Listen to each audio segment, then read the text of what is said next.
Cake कट किया जाए मेरे छोटे भाई के जन्मदिन की खुशी के लिए।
बोला आप आगे से बोल की हाल चाल हको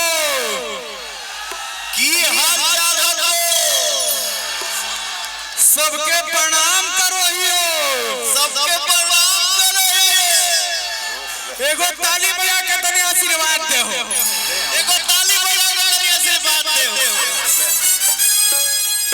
और 2 लाइन भैया मगही में आप गाएंगे नवादा पे। एगो गाना नवादा पे बहुत हिट भइल रहे भैया। अरे की तोरे खातिर अब जीना हरनिया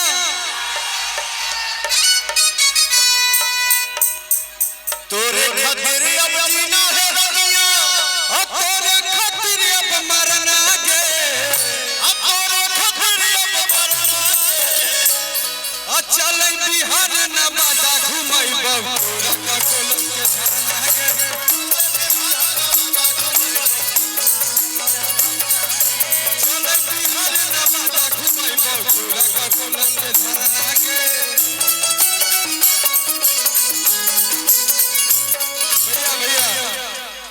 भैया मगही में भी एक गाना गाए हैं। बहुत रिक्वेस्ट किए भैया से कि वो गाना गाना और गाए और मगही को बहुत प्यार करते हैं भैया। हमेशा हर मगही गाना को सुनते हैं भैया। तो मगही भाषा के लिए एक बार दोनों हाथ ऊपर उठावा हो भैया। और कैसे कि चल बिहार नवादा घुमई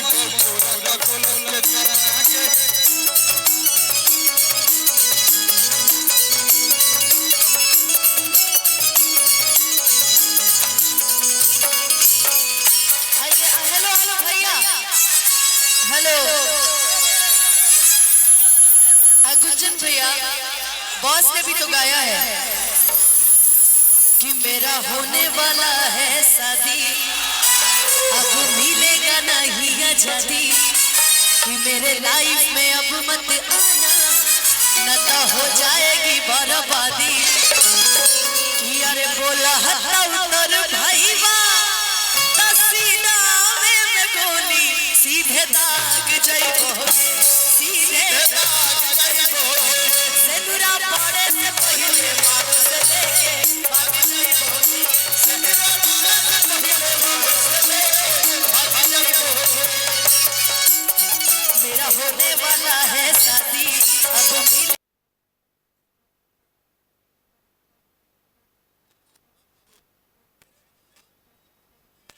और चलो मैं यही मांगना चाहता हूँ आशीर्वाद के रूप में आप सबके बीच में कि आप सब इस बार मेरे भाई को सांसद बनाएंगे। जय श्री राम। भाई अब भैया के भी अपनी सांसद बनावे के बाहो। क्या बात है।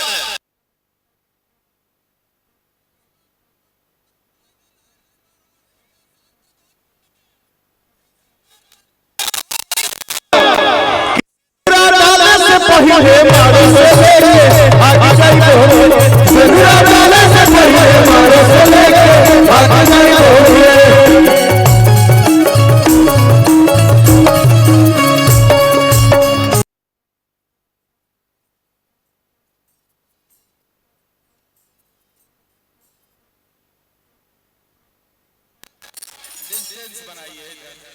सुनो ना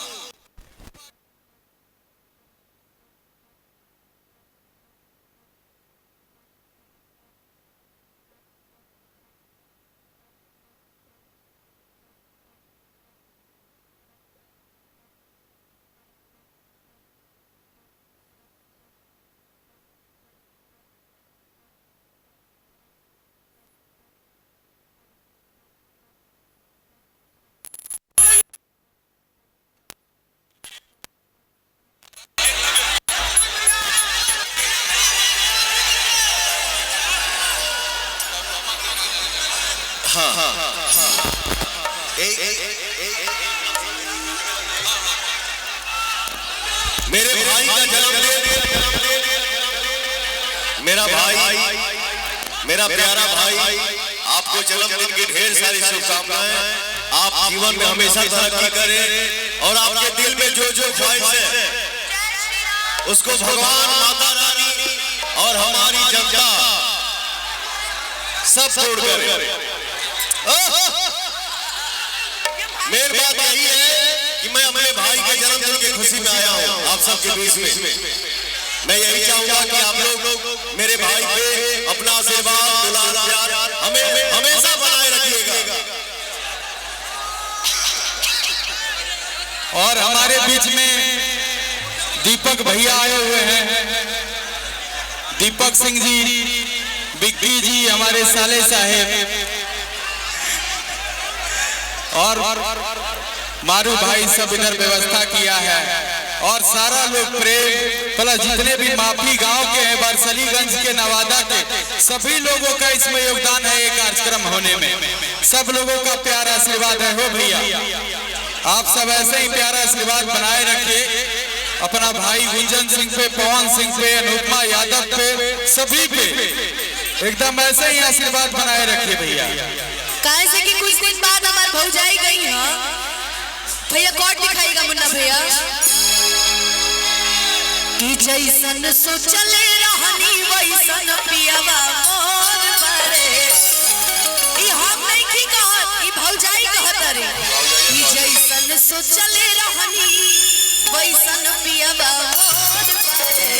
सांसद पे जोर मारे हो, जैसन सोचले रहनी वैसन पियावा मोर बारे। सांसद पे जोर मारे कि थोड़े छर हर माता, कि थोड़े छर हर पातर मोट छोड़े थोड़ मारे। नेता पे जोर मारे जैसन सोचले रहनी वैसन पियावा मोर बारे। सांसद पे जोर मारे। और कुछ दिन बाद आपके साथ साथ हम लोग भी गाएंगे कि जैसन सोचले रहनी वैसन पियावा मोर बारे। सांसद पे जोर, जैसन सोचले रहनी वैसन पियावा मोर बारे। सांसद पे जोर मारे।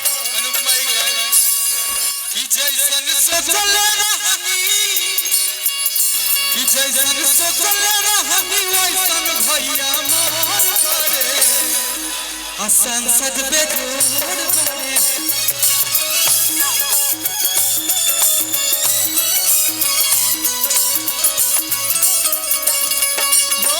भैया जी पे बाटे हमरा आन बान शान हो।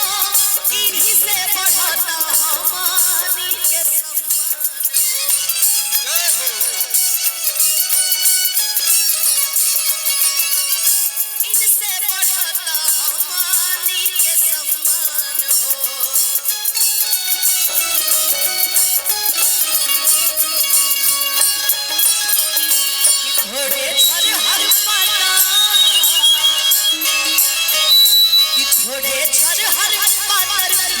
थोड़े थोड़े पड़े।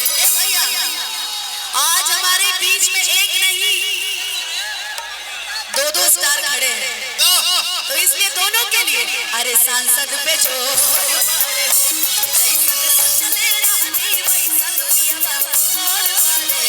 सांसद पे जोर पड़े।